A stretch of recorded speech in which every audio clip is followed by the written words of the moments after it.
Greetings to everyone. I am Dr. Madhavan, a senior corporate trainer and consultant. I am happy to present before you this talk on transformational leadership in higher educational institutions with particular reference to cross-cultural context and globalized scenario. This is done at NITTR, National Institute of Technical Teachers Training and Research, Chennai, on under the auspices of Swayam Portal.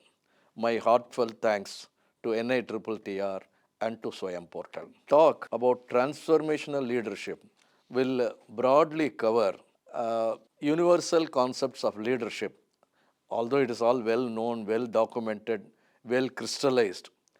I feel as an archive, we should say something on that so that the knowledge input is complete. I am aware of the time limitation, so we will do it fast.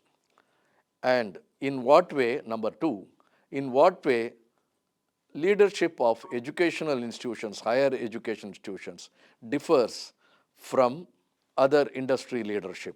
And we will also be doing as para 3 or paragraph presentation part 3, dimensions of transformation leadership as applicable to our institutions, prerequisites, motivational concepts applicable, other concepts of organizational behavior applicable, human resource applications, supporting factors and disturbing factors from immediate and distant environment, policy support, ethical aspects, etc.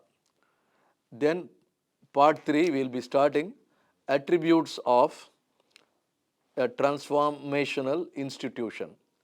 That is, if you go to an institution, by applying what standards, what concepts, what norms, we know they are practicing transformational leadership or not. Next would be obstacles and implements and hope for the future. Now, who are all the people involved in this transformational leadership?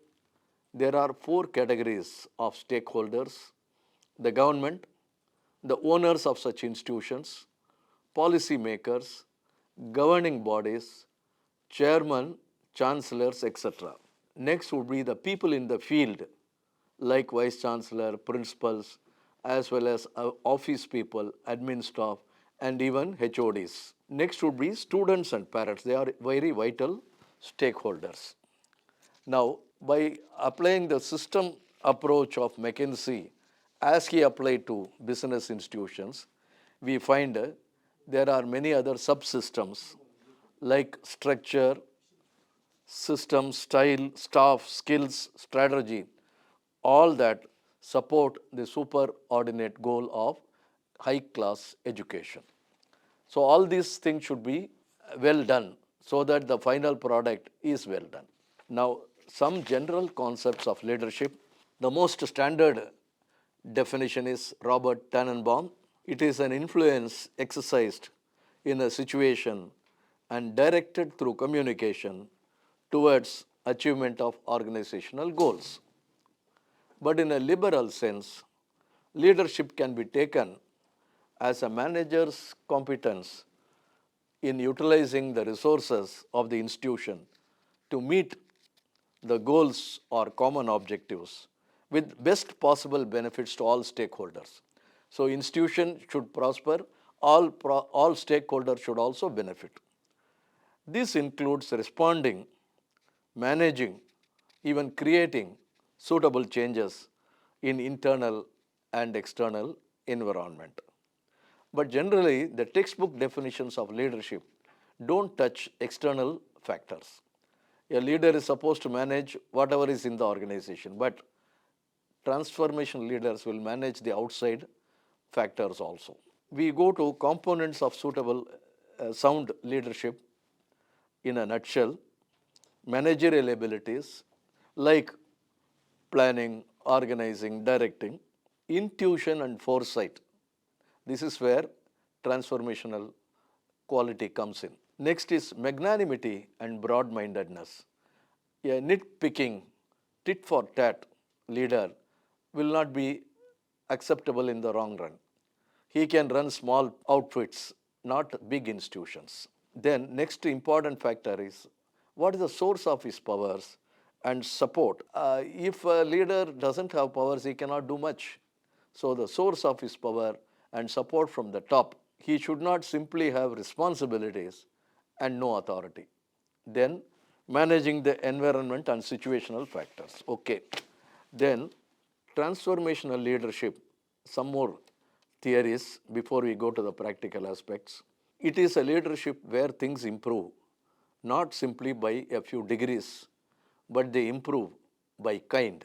And there is a relook and overhaul of the why and how of your designing, functioning, building values, and achieving objects. Everything has a different uptake. Some popular quotes given, I think, by engineers, mostly automobile engineers. They say there are three kinds of leaders. Breakdown leader, after a problem has come to him, he will try to solve it.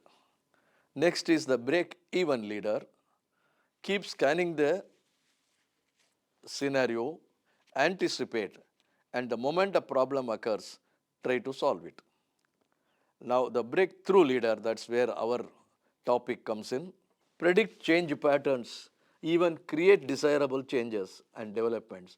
Find strategies to tackle them and ride the success wave. So, in other words, he doesn't wait for a problem to develop. He creates favorable scenarios and tries to meet the requirements. See, when Ford made the cars, the government told him there are no roads. Where do you drive these cars? He said, I'll make the roads. He made hundreds of kilometers of roads and ran his cars. So then government and the local bodies started making the roads which are motorable for cars. So he is a leader who made the change and rode over it. Okay. Then another few points here. Transformational leadership is a leadership that inspires positive changes in the followers. By nature, such leaders are energetic, enthusiastic, and passionate, and even charismatic. Not only these leaders are involved and concerned in the process, but they also focus on helping every member of the group to exploit their full potential. Transformation leadership is a type of leadership that encourages and inspires. Using these canons, top management gives trusted employees, those who have been tested and trusted, the independence to make decisions and support those decisions. Okay. Now, generally, transformational leadership is contrasted with transactional leadership. There are plenty of variables listed there. The most important thing is transformation leadership works on rewards and punishments, whereas this leadership motivates by enthusiasm and inspiration. Transactional leadership works on extrinsic rewards like usual financial rewards and punishments, whereas this works on intrinsic rewards like job satisfaction, the happiness in achieving something. There are plenty of such variables, they are listed in the presentation. There are Indian examples, not that this concept is new to us. Tatas, there are plenty of episodes showing their great leadership, inspiring leadership. DRDO, ISRO, and even Hindustan Aeronautics Limited. These have been trendsetters in leadership. The great Kamaraj of Tamil Nadu, Chief Minister, he has also done drastically different things, radically different things, as long as it meets people's welfare. Okay. And another example is MRF Mamen Mapellai. He used to play cricket once in 6 months with his employees, where anybody can tell him, hey, pick up the ball, this, that. And he was a tough leader in the office, but he was informal. He had a blend of formal and informal to the right proportion. Nagireddy of Vijaya Group is another example. Gemini Studios Vasan and many, many others. Okay. Now, these are general, we saw so far, general concepts of leadership. and what is transformation leadership in theory.